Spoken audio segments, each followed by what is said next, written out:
Le behaviorisme, une plongée dans l'étude du comportement.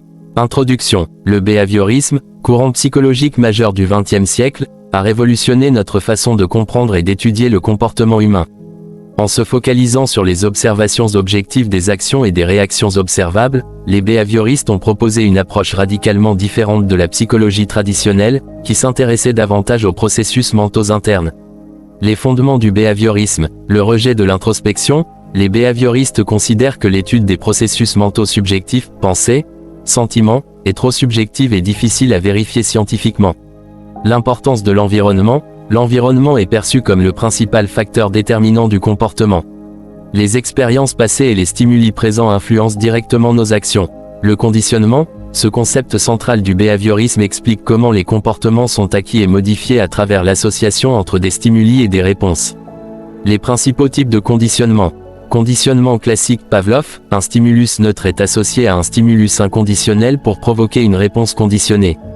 Exemple, le chien de Pavlov qui associe le son d'une cloche à la nourriture et salive en entendant le son. Conditionnement opérant, Skinner, les comportements sont renforcés ou affaiblis en fonction de leurs conséquences.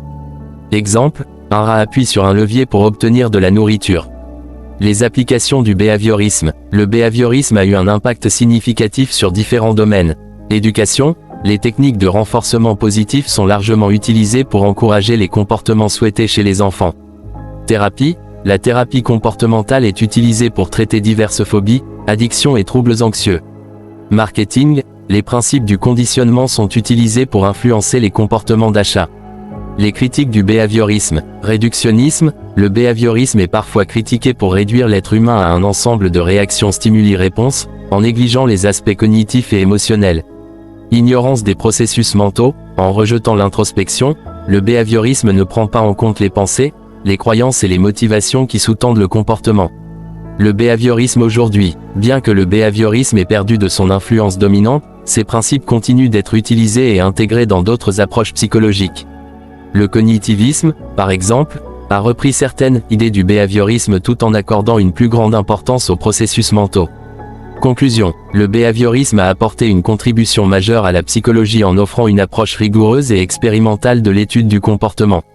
Bien qu'il ne soit pas exempt de limites, il a jeté les bases de nombreuses recherches et applications pratiques.